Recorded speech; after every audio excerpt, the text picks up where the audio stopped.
ओम श्री गणेशाय नमः। अथ श्री लक्ष्मी स्तोत्रम्। शमस्व भगवत्यं व क्षमाशीले परात्परे शुद्ध सत्त्वस्वरूपे च कोपादि परिवर्जिते उपमे सर्वसाध्वीनां देवीनां देवपूजिते त्वया विना जगत्सर्वं मृततुल्यं च निष्फलं सर्वसम्पत्स्वरूपा त्वं सर्वेषां सर्वरूपिणी रासेश्वरी यदिदेवी त्वं त्वत्कलाः सर्वयोषितः कैलासे पार्वती त्वं च क्षीरोदे सिन्धुकन्यका स्वर्गे च स्वर्गलक्ष्मीस्त्वं मर्त्यलक्ष्मीश्च भूतले वैकुण्ठे च महालक्ष्मीर्देवदेवी सरस्वती गंगा च तुलसी त्वं च सावित्री ब्रह्मलोकतः कृष्णप्राणादिदेवी त्वं गोलोके राधिका स्वयं रासे रासेश्वरी त्वं च वृंदावन वने वने कृष्णा प्रिया त्वं भाण्डीरे चन्द्राचन्दनकानने विरजा चम्पकवने शतशृङ्गे च सुन्दरी पद्मावती पद्मवने मालती मालती वने कुन्ददन्ती कुन्दवने सुशीला केतकी वने कदम्बमाला त्वं देवी कदम्बकाननेऽपि च कराजलक्ष्मी राजगेहे गृहलक्ष्मी गृहे गृहे इत्युक्त्वा देवताः सर्वा मुनयो मुनवस्तथा रुरुदुर्नम्रवदनाः शुष्ककण्ठोष्ठतालुकाः इति लक्ष्मीस्तवं पुण्यं सर्वदेवः कृतं शुभं यः पठेत् प्रातरुत्थाय स वै सर्वै लभेत् ध्रुवम् अभार्यो लभते भार्यां विनीतां सुसुतां सतीं सुशीलां सुन्दरीं रम्यां अतिसुप्रियवादिनीं पुत्रपौत्रवतीं शुद्धां कुलजां कोमलां वरां अपुत्रो लभते पुत्रं वैष्णवं चिरजीविनं परमेश्वर्ययुक्तं च विद्यावन्तं यशस्विनं भ्रष्टराज्यो लभेद्राज्यं भ्रष्टश्रीर्लभते श्रियं हतबन्धुर्लभतेद् बन्धुं धनभ्रष्टो धनं लभेत् कीर्तिहीनो लभेत् कीर्तिं प्रतिष्ठां च लभेत् ध्रुवं सर्वमङ्गलदं स्तोत्रं शोकसन्तापनाशनं हर्षानन्दकरं शश्वद धर्ममोक्षसुहृत्प्रदम्। ॐ श्रीगणेशाय नमः। अथ श्री प्रदोषपूजा दर्शनफलवर्णनं। सायंकाले त्वया दृष्टं शिवलिङ्गं समर्चितं तेन पुण्यप्रभावेन ज्ञानमेवमभूत्तव तदिदं पुण्यमुत्कृष्टं तत्प्रभावात्तवेदृशी मतिर्युक्ता न सन्देहः तत्पुण्यं तादृशं यतः शङ्करानुग्रहेणेव तत्पुण्यमभवत्तव अन्यथा तादृशं पुण्यं देवानामपि दुर्लभं। शिवलिङ्गार्चनं दृष्ट्वा सायंकाले विशेषतः स्वयं नृत्यति सन्तुष्टो दिव्यदेवगणैः सह प्रदोषसमये दृष्टं शिवलिङ्गं समर्चितं सर्वकामदमित्याहुः तत्सत्यमभवत् खलु सन्दिहानः शिवाचारे पापिष्ठो न प्रवर्तते एतादृशं महाभाग्यं मधुना दृष्टमद्भुतं तव स्वरूपं विज्ञातं त्वयापि न च शिवार्चनं कृतं पापेन नीतानि दिनानि खलु सर्वदा दुष्प्रतिग्रहलोलस्त्वं दुराचाररतः सदा न स्नानकर्मनिरतो वैदिकं ज्ञायतेऽपि वा नीचान्नभक्षणेनैव वयोनीतं त्वया खलु मद्यपाङ्गनया साकं बहुकालमवस्थितं तस्मादुत्पादिताः पुत्राः कन्यकाश्च दुरात्मना त्रिपुण्डधारणं तावन् न कृतं श्रुतिचोदितं रुद्राक्षाणां च धरणं कदाचिन्न कृतं त्वया बिल्वपत्रं न निक्षिप्तं जलं वालिङ्गमस्तके न दीपवर्तिका दत्ता त्वया शङ्करमन्दिरे दीपप्रदानवार्ता तु दूरतस्तव सर्वथा न सोमवासरे भुक्तं नियमान्निशिसादरं शाम्भवैः सह संलापो न त्वया कृत एव हि पुण्याः शिवकथालापाः सर्वथा न श्रुतास्त्वया रुद्राध्यायो न जप्तो हि मन्त्ररत्नसमाश्रयः एतादृशेन दुष्टेन प्रदोषे देवयोगतः शिवलिङ्गं त्वया दृष्टं कृतकृत्योऽसि तावता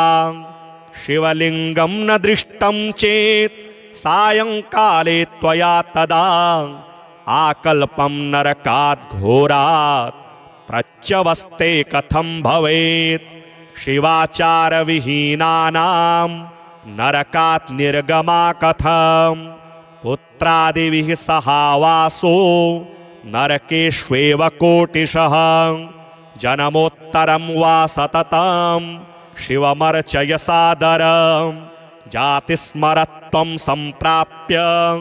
तेन पुण्येन सत्वरं तत्त्वज्ञानस्य धर्माणां यागानामपि यत् फलं तत्फलं केवलं मन्ये श्रीमहादेवपूजनं शिवार्चनेन सर्वेषां कामानां सिद्धिरित्यतः प्रयत्नैर्बहुभिर्नित्यं कुरु शङ्करपूजनं क्षमस्व भगवत्यं वा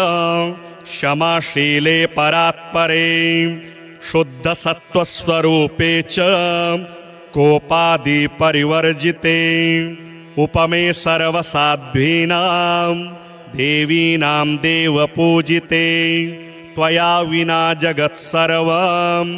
मृततुल्यं च निष्फलं सर्वसम्पत्स्वरूपा त्वं सर्वेषां सर्वरूपिणी रासेश्वर्यधिदेवी त्वं त्वत्कलाः सर्वयोषितः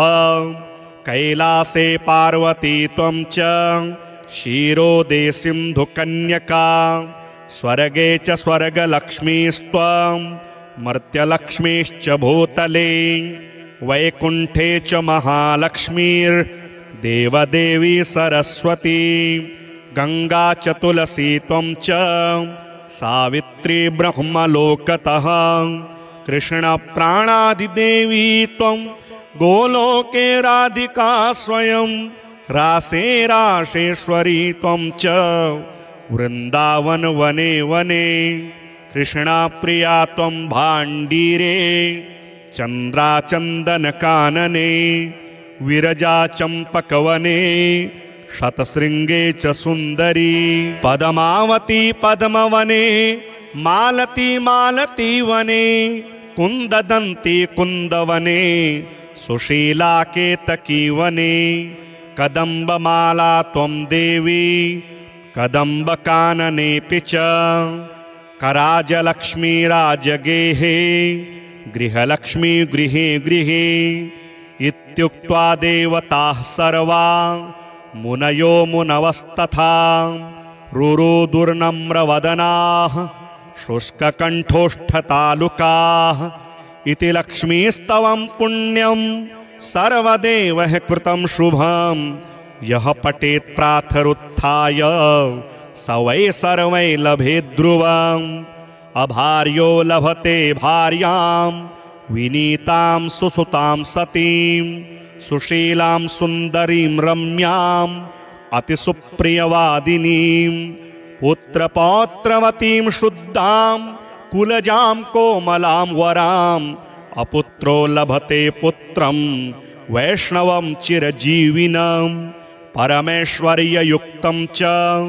विद्यावन्तं यशस्विनं भ्रष्टराज्यो लभेद्राज्यं भ्रष्टश्रीर्लभते श्रियं हतबन्धुर्लभतेद्बन्धुं धनभ्रष्टो धनं लभेत् कीर्तिहीनो लभेत् कीर्तिं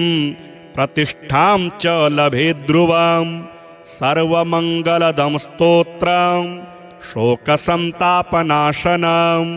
हर्षानन्दकरं शश्वद धर्ममोक्षसुहृत्प्रदम् ॐ श्रीगणेशाय नमः। अथ श्री प्रदोषपूजा दर्शनफलवर्णनं सायंकाले त्वया दृष्टं शिवलिङ्गं समर्चितं तेन पुण्यप्रभावेन ज्ञानमेवमभूत्तव तदिदं पुण्यमुत्कृष्टं तत्प्रभावात्तवेदृशी मतिर्युक्ता न सन्देहः तत्पुण्यं तादृशं यतः शङ्करानुग्रहेणेव तत्पुण्यमभवत्तव अन्यथा तादृशं पुण्यं देवानामपि दुर्लभं शिवलिङ्गार्चनं दृष्ट्वा सायंकाले विशेषतः स्वयं नृत्यति सन्तुष्टो दिव्यदेवगणैः सह प्रदोषसमये दृष्टं शिवलिङ्गं समर्चितं सर्वकामदमित्याहुः तत्सत्यमभवत् खलु सन्दिहानः शिवाचारे पापिष्ठो न प्रवर्तते एतादृशं महाभाग्यं मधुना दृष्टमद्भुतं तव स्वरूपं विज्ञातं त्वयापि न च शिवार्चनं कृतं पापेन नीतानि दिनानि खलु सर्वदा दुष्प्रतिग्रहलोलस्त्वं दुराचाररतः सदा न स्नानकर्मनिरतो वैदिकं ज्ञायतेऽपि वा नीचान्नभक्षणेनैव वयोनीतं त्वया खलु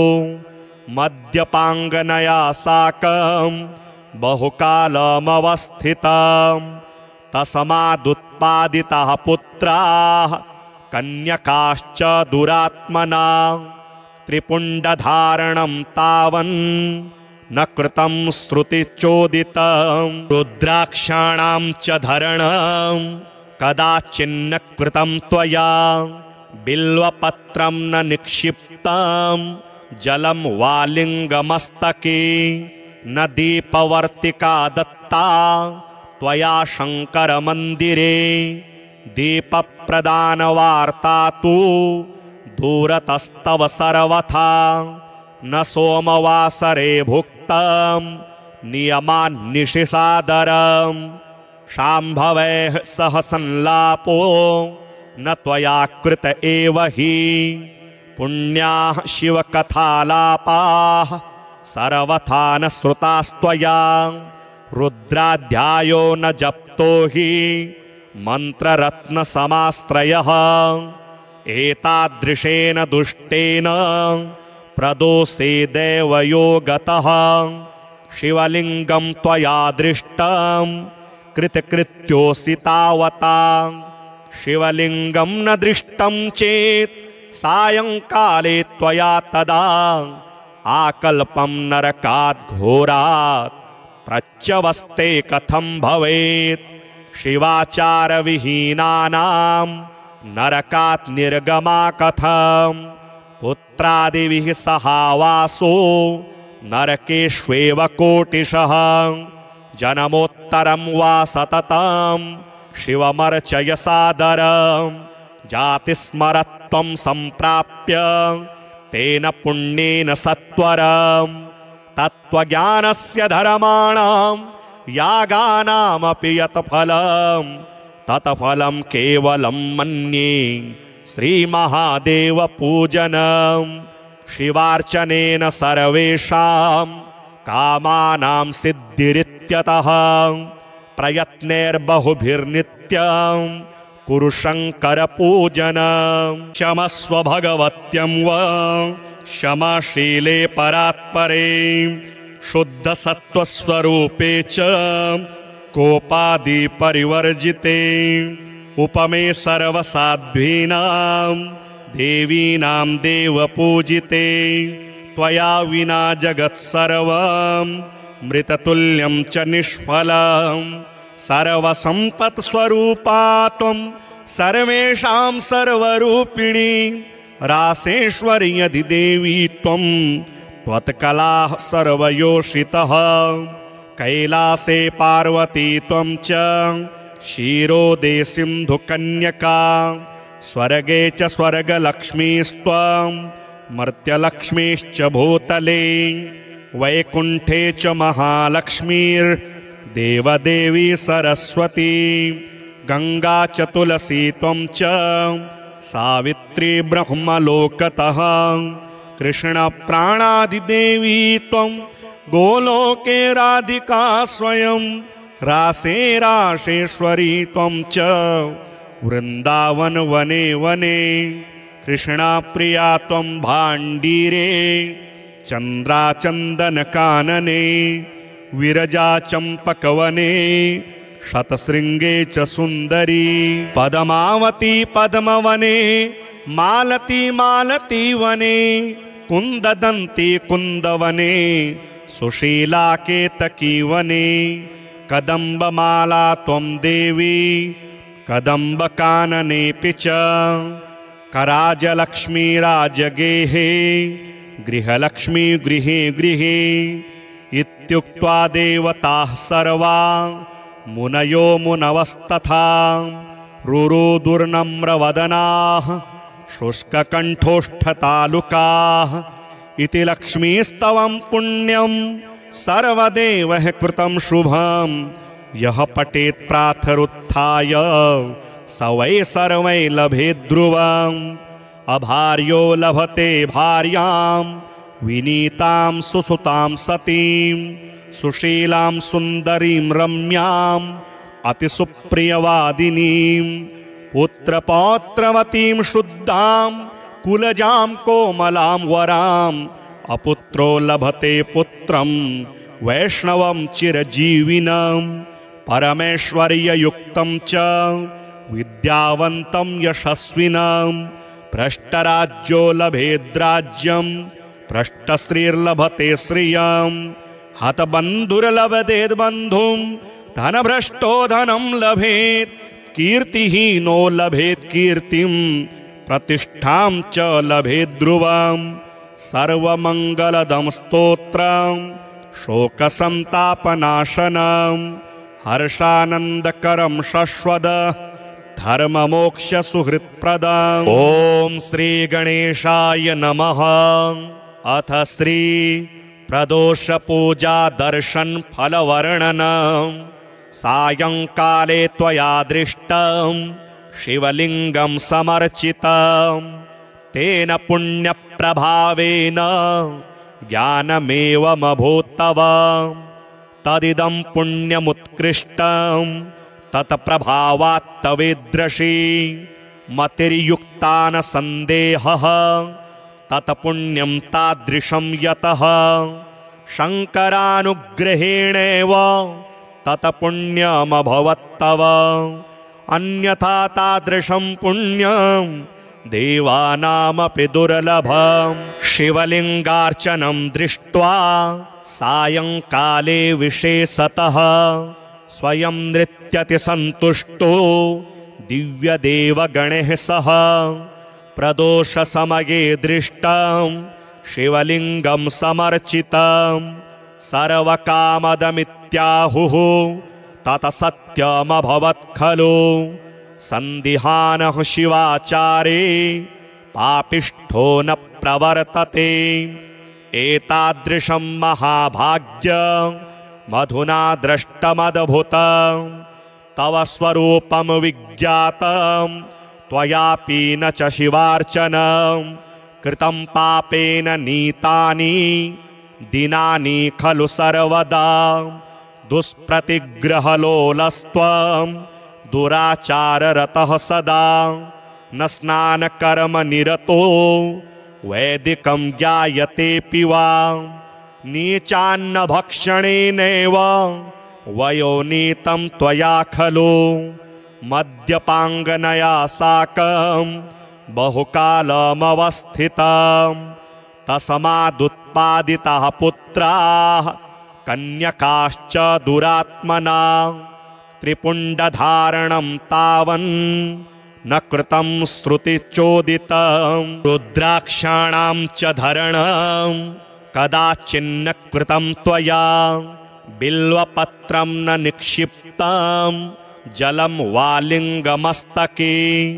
न दीपवर्तिका दत्ता त्वया शङ्करमन्दिरे दीपप्रदानवार्ता तु दूरतस्तव सर्वथा न सोमवासरे भुक्तं नियमान्निशिसादरं शाम्भवैः सह संलापो न त्वया कृत एव हि पुण्याः शिवकथालापाः सर्वथा न श्रुतास्त्वया रुद्राध्यायो न जप्तो हि मन्त्ररत्नसमाश्रयः एतादृशेन दुष्टेन प्रदोषे देवयोगतः शिवलिङ्गं त्वया दृष्टं कृतकृत्योऽसि तावता शिवलिङ्गं न दृष्टं चेत् सायङ्काले त्वया तदा आकल्पं नरकात् घोरात् प्रच्यवस्ते कथं भवेत् शिवाचारविहीनानां नरकात् निर्गमा कथं पुत्रादिभिः सहावासो नरकेष्वेव कोटिशः जन्मोत्तरं वा सततं शिवमर्चय सादरं जातिस्मरत्वं सम्प्राप्य तेन पुण्येन सत्वरं तत्त्वज्ञानस्य धर्माणां यागानामपि यत् फलं तत्फलं केवलं मन्ये श्रीमहादेवपूजनं शिवार्चनेन सर्वेषां कामानां सिद्धिरित्यतः प्रयत्नैर्बहुभिर्नित्यं कुरु शङ्करपूजनं क्षमस्व भगवत्यं वा क्षमाशीले परात्परे शुद्धसत्त्वस्वरूपे च कोपादिपरिवर्जिते उपमे सर्वसाध्वीनां देवीनां देवपूजिते त्वया विना जगत्सर्वं मृततुल्यं च निष्फलं सर्वसम्पत्स्वरूपा त्वं सर्वेषां सर्वरूपिणी रासेश्वर्यधिदेवी त्वं त्वत्कलाः सर्वयोषितः कैलासे पार्वती त्वं च क्षीरोदे सिन्धुकन्यका स्वर्गे च स्वर्गलक्ष्मीस्त्वं मर्त्यलक्ष्मीश्च भूतले वैकुण्ठे च महालक्ष्मीर्देवदेवी सरस्वती गंगा च तुलसी त्वं च सावित्री ब्रह्मलोकतः कृष्णप्राणादिदेवी त्वं गोलोके राधिका स्वयं रासे राशेश्वरी त्वं च वृन्दावन वने वने कृष्णाप्रिया त्वं भाण्डीरे चन्द्राचन्दनकानने विरजा चम्पकवने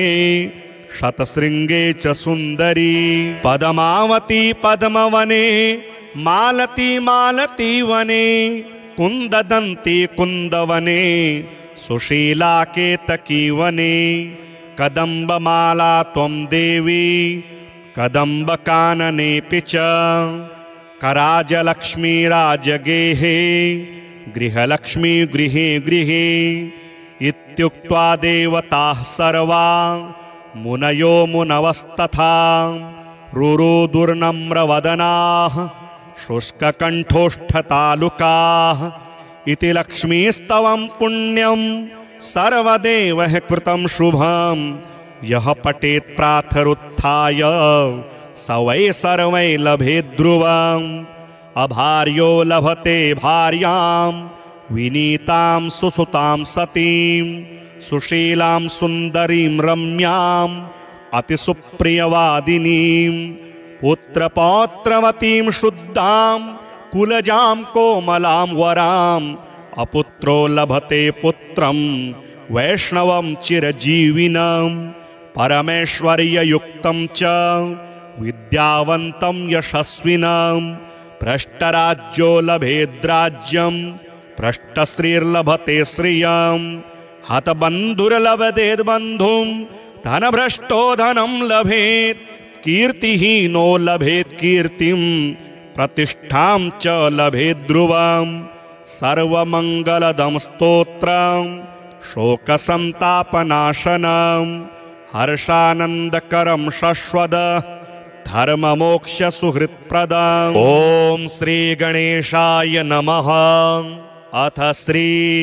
प्रदोषपूजा दर्शन फलवर्णनं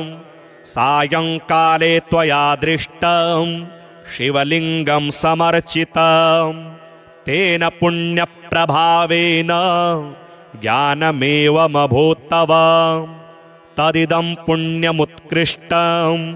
तत्प्रभावात् तवेदृशी मतिर्युक्ता न सन्देहः तत्पुण्यं तादृशं यतः शङ्करानुग्रहेणेव तत्पुण्यमभवत्तव अन्यथा तादृशं पुण्यं देवानामपि दुर्लभं शिवलिंगार्चनं दृष्ट्वा सायंकाले विशेषतः स्वयं नृत्यति सन्तुष्टो दिव्यदेवगणैः सह प्रदोषसमये दृष्टं शिवलिंगं समर्चितं सर्वकामदमित्याहुः तत्सत्यमभवत् खलु सन्दिहानः शिवाचारे पापिष्ठो न प्रवर्तते एतादृशं महाभाग्यं मधुना दृष्टमद्भुतं तव स्वरूपं विज्ञातं त्वयापि न च शिवार्चनं कृतं पापेन नीतानि दिनानि खलु सर्वदा दुष्प्रतिग्रहलोलस्त्वं दुराचाररतः सदा न स्नानकर्मनिरतो वैदिकं ज्ञायतेऽपि वा नीचान्न भक्षणेनैव वयोनीतं त्वया खलु मद्यपाङ्गनया साकं बहुकालमवस्थितं तस्मादुत्पादिताः पुत्राः कन्यकाश्च दुरात्मना त्रिपुण्डधारणं तावन् न कृतं श्रुतिचोदितं रुद्राक्षाणां च धरणं कदाचिन्न कृतं त्वया बिल्वपत्रं न निक्षिप्तं जलं वा लिङ्गमस्तके न दीपवर्तिका दत्ता त्वया शङ्करमन्दिरे दीपप्रदानवार्ता तु दूरतस्तव सर्वथा न सोमवासरे भुक्तं नियमान्निशिसादरं शाम्भवैः सह संलापो न त्वया कृत एव हि पुण्याः शिवकथालापाः सर्वथा न श्रुतास्त्वया रुद्राध्यायो न जप्तो हि मन्त्ररत्नसमाश्रयः एतादृशेन दुष्टेन प्रदोषे देवयो गतः शिवलिंगं त्वया दृष्टं कृतकृत्योऽसि तावता शिवलिंगं न दृष्टं चेत् सायंकाले त्वया तदा आकल्पं नरकात् घोरात् प्रच्यवस्ते कथं भवेत् शिवाचारविहीनानां नरकात् निर्गमा कथं पुत्रादिभिः सहावासो नरकेष्वेव कोटिशः जनमोत्तरं वा सततं शिवमर्चय सादरं जातिस्मरत्वं सम्प्राप्य तेन पुण्येन सत्वरं तत्त्वज्ञानस्य धर्माणां यागानामपि यत् फलं तत्फलं केवलं मन्ये श्रीमहादेवपूजनं शिवार्चनेन सर्वेषां कामानां सिद्धिरित्यतः प्रयत्नैर्बहुभिर्नित्यं कुरु शङ्करपूजनं क्षमस्व भगवत्यं वा क्षमाशीले परात्परे शुद्धसत्त्वस्वरूपे च कोपादि परिवर्जिते उपमे सर्वसाध्वीनां देवीनां देवपूजिते त्वया विना जगत्सर्वं मृततुल्यं च निष्फलं सर्वसम्पत्स्वरूपा त्वं सर्वेषां सर्वरूपिणी रासेश्वर्यधिदेवी त्वं त्वत्कलाः सर्वयोषितः कैलासे पार्वती त्वं च क्षीरोदे सिन्धुकन्यका स्वर्गे च स्वर्गलक्ष्मीस्त्वं मर्त्यलक्ष्मीश्च भूतले वैकुण्ठे च महालक्ष्मीर्देवदेवी सरस्वती गंगा च तुलसी त्वं च सावित्री ब्रह्मलोकतः कृष्णप्राणादिदेवी त्वं गोलोके राधिका स्वयं रासे राशेश्वरी त्वं च वृंदावन वने वने कृष्णाप्रिया त्वं भाण्डीरे चन्द्राचन्दनकानने विरजा चम्पकवने शतशृङ्गे च सुन्दरी पद्मावती पद्मवने मालती मालतीवने कुन्ददन्ती कुन्दवने सुशीला केतकीवने कदम्बमाला त्वं देवी कदम्बकाननेऽपि च कराजलक्ष्मी राजगेहे गृहलक्ष्मी गृहे गृहे इत्युक्त्वा देवताः सर्वा मुनयो मुनवस्तथा रुरुदुर्नम्रवदनाः शुष्ककण्ठोष्ठतालुकाः इति लक्ष्मीस्तवं पुण्यं सर्वदेवैः कृतं शुभं यः पठेत् प्रातरुत्थाय स वै सर्वै लभेत् ध्रुवम् अभार्यो लभते भार्यां विनीतां सुसुतां सतीं सुशीलां सुन्दरीं रम्यां अतिसुप्रियवादिनीं पुत्रपौत्रवतीं शुद्धां कुलजां कोमलां वराम् अपुत्रो लभते पुत्रं वैष्णवं चिरजीविनं परमेश्वर्ययुक्तं च विद्यावन्तं यशस्विनं भ्रष्टराज्यो लभेद्राज्यं भ्रष्टश्रीर्लभते श्रियं हतबन्धुर्लभतेद्बन्धुं धनभ्रष्टो धनं लभेत् कीर्तिहीनो लभेत् कीर्तिं प्रतिष्ठां च लभेत् ध्रुवं सर्वमङ्गलदं स्तोत्रं शोकसन्तापनाशनं हर्षानन्दकरं शश्वद धर्ममोक्षसुहृत्प्रदम् ॐ श्रीगणेशाय नमः। अथ श्री प्रदोषपूजा दर्शन फलवर्णनं सायंकाले त्वया दृष्टं शिवलिंगं समर्चितं तेन पुण्यप्रभावेन ज्ञानमेवमभूत्तव तदिदं पुण्यमुत्कृष्टं तत्प्रभावात्तवेदृशी मतिर्युक्ता न सन्देहः तत्पुण्यं तादृशं यतः शङ्करानुग्रहेणेव तत्पुण्यमभवत्तव अन्यथा तादृशं पुण्यं देवानामपि दुर्लभं शिवलिङ्गार्चनं दृष्ट्वा सायंकाले विशेषतः स्वयं नृत्यति सन्तुष्टो दिव्यदेवगणैः सह प्रदोषसमये दृष्टं शिवलिङ्गं समर्चितं सर्वकामदमित्याहुः तत सत्यमभवत् खलु सन्दिहानः शिवाचारे पापिष्ठो न प्रवर्तते एतादृशं महाभाग्यं मधुना दृष्टमद्भुतं तव स्वरूपं विज्ञातं त्वयापि न च शिवार्चनं कृतं पापेन नीतानि दिनानि खलु सर्वदा दुष्प्रतिग्रहलोलस्त्वं दुराचाररतः सदा न स्नानकर्मनिरतो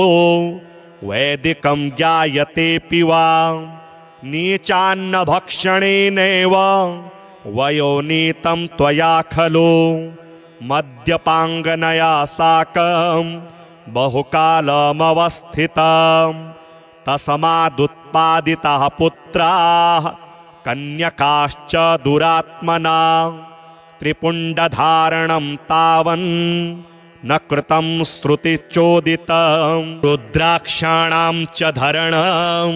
कदाचिन्न कृतं त्वया बिल्वपत्रं न निक्षिप्तं जलं वा लिङ्गमस्तके न दीपवर्तिका दत्ता त्वया शङ्करमन्दिरे दीपप्रदानवार्ता तु दूरतस्तव सर्वथा न सोमवासरे भुक्तं नियमान्निशिसादरं शाम्भवैः सह संलापो न त्वया कृत एव हि पुण्याः शिवकथालापाः सर्वथा न श्रुतास्त्वया रुद्राध्यायो न जप्तो हि मन्त्ररत्नसमाश्रयः एतादृशेन दुष्टेन प्रदोषे देवयोगतः शिवलिङ्गं त्वया दृष्टं कृतकृत्योऽसि तावता शिवलिङ्गं न दृष्टं चेत् सायङ्काले त्वया तदा आकल्पं नरकात् घोरात् प्रच्यवस्ते कथं भवेत् शिवाचारविहीनानां नरकात् निर्गमा कथं पुत्रादिभिः सहावासो नरकेष्वेव कोटिशः जन्मोत्तरं वा सततं शिवमर्चय सादरं जातिस्मरत्वं सम्प्राप्य तेन पुण्येन सत्वरं तत्त्वज्ञानस्य धर्माणां यागानामपि यत् फलं तत्फलं केवलं मन्ये श्रीमहादेवपूजनं शिवार्चनेन सर्वेषां कामानां सिद्धिरित्यतः प्रयत्नैर्बहुभिर्नित्यं कुरु शङ्करपूजनं क्षमस्व भगवत्यं वा क्षमाशीले परात्परे शुद्धसत्त्वस्वरूपे च कोपादिपरिवर्जिते उपमे सर्वसाध्वीनां देवीनां देवपूजिते त्वया विना जगत्सर्वं मृततुल्यं च निष्फलं सर्वसम्पत्स्वरूपा त्वं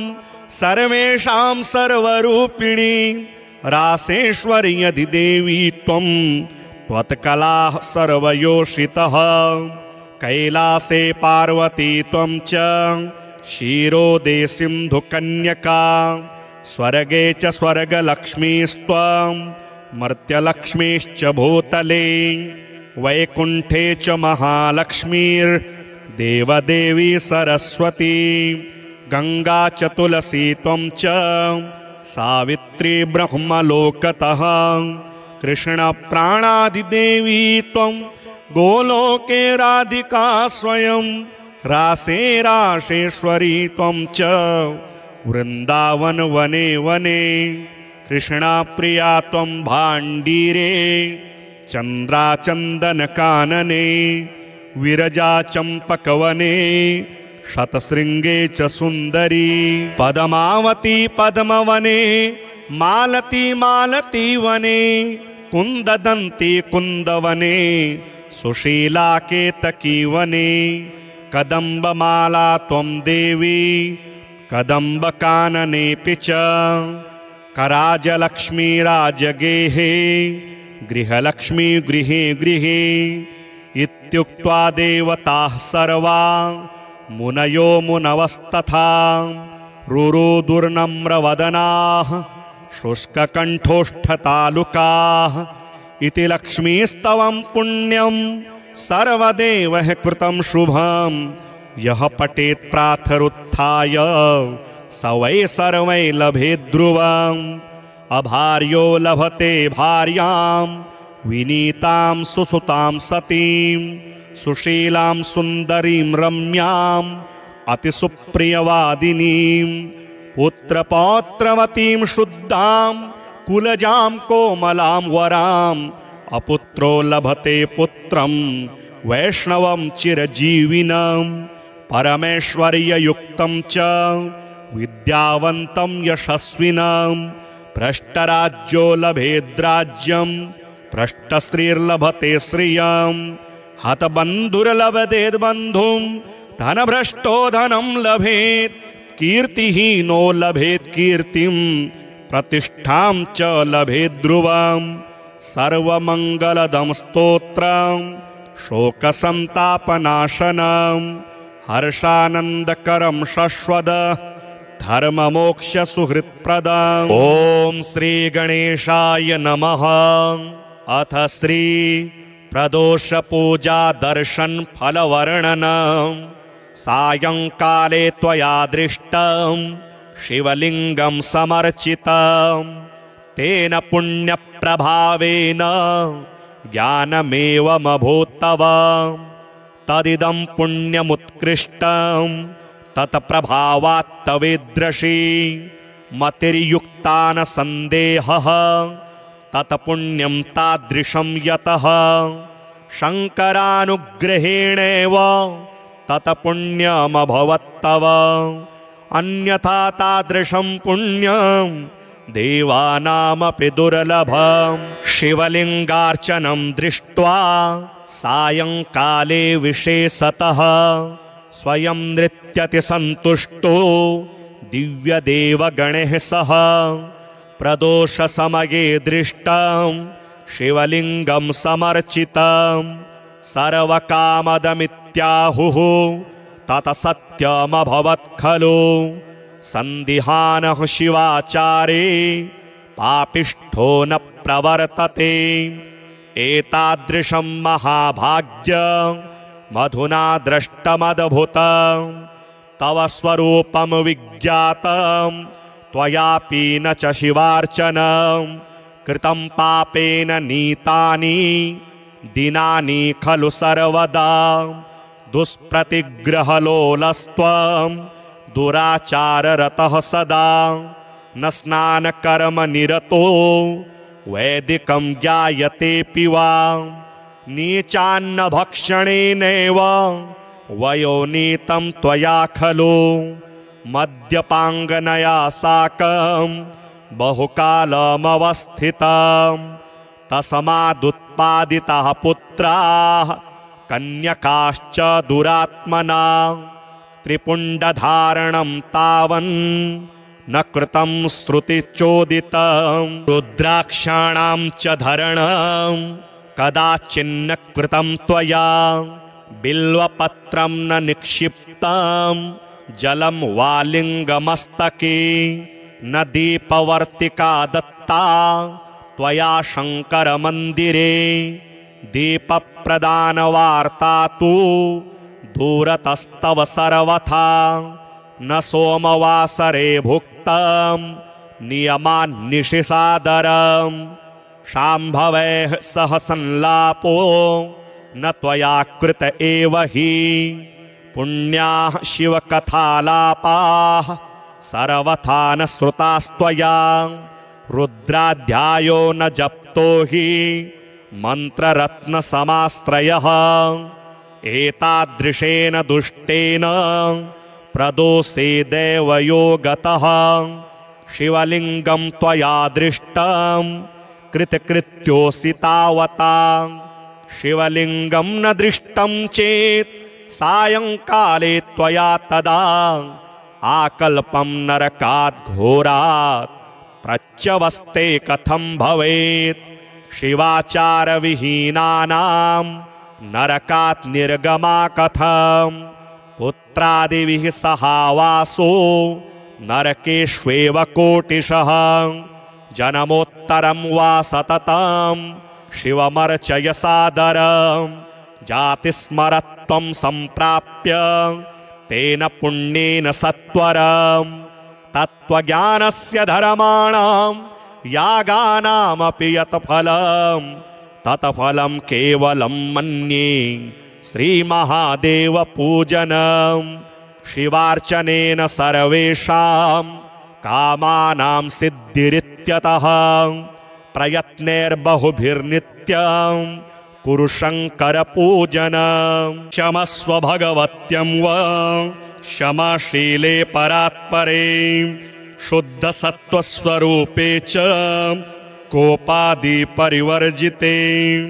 उपमे सर्वसाध्वीनां देवीनां देवपूजिते त्वया विना जगत्सर्वं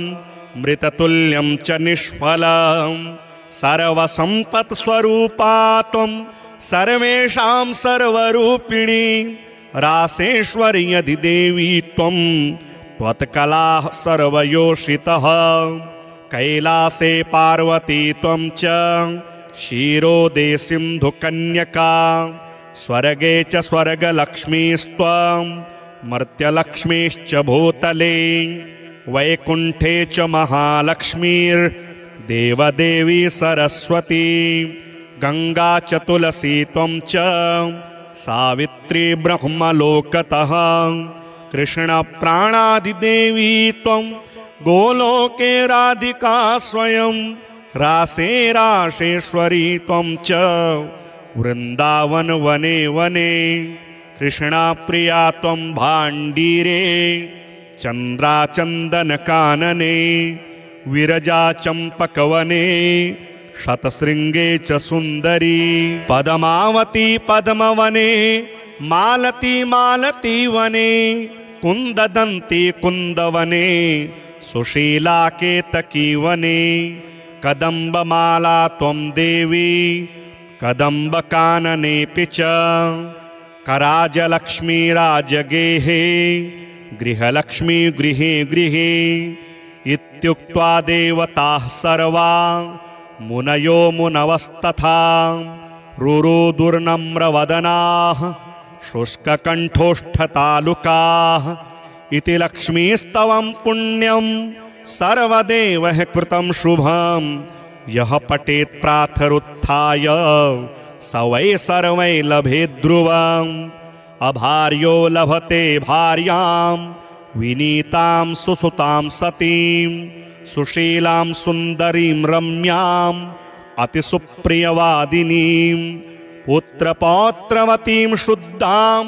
कुलजां कोमलां वराम् अपुत्रो लभते पुत्रं वैष्णवं चिरजीविनं परमेश्वर्ययुक्तं च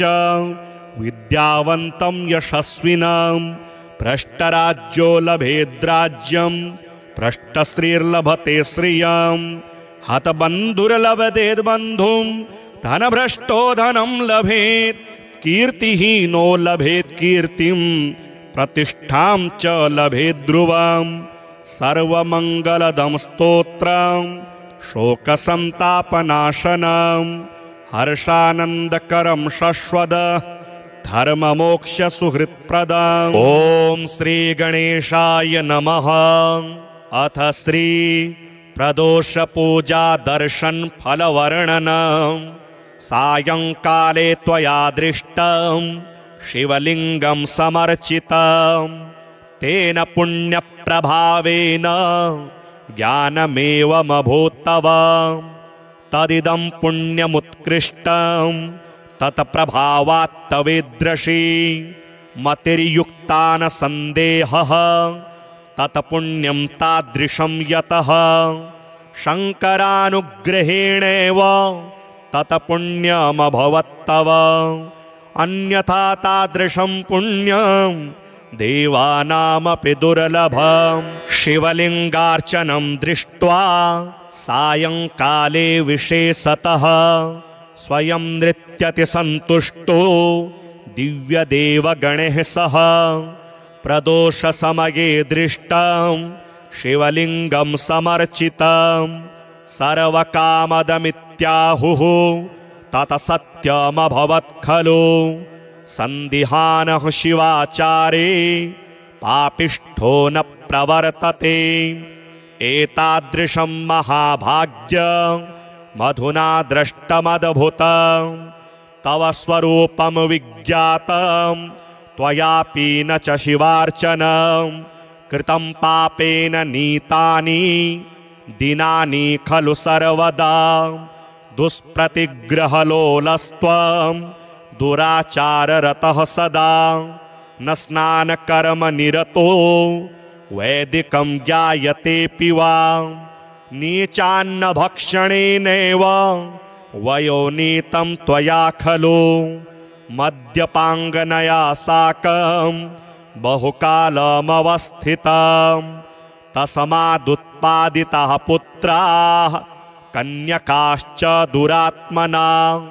त्रिपुण्डधारणं तावन् न कृतं श्रुतिचोदितं रुद्राक्षाणां च धरणं कदाचिन्न कृतं त्वया बिल्वपत्रं न निक्षिप्तं जलं वालिङ्गमस्तके न दीपवर्तिका दत्ता त्वया शङ्करमन्दिरे दीपप्रदानवार्ता तु दूरतस्तव सर्वथा न सोमवासरे भुक्तं नियमान्निशिसादरं शाम्भवैः सह संलापो न त्वया कृत एव हि पुण्याः शिवकथालापाः सर्वथा न श्रुतास्त्वया रुद्राध्यायो न जप्तो हि मन्त्ररत्नसमाश्रयः एतादृशेन दुष्टेन प्रदोषे देवयो गतः शिवलिङ्गं त्वया दृष्टं कृतकृत्योऽसि तावता शिवलिङ्गं न दृष्टं चेत् सायंकाले त्वया तदा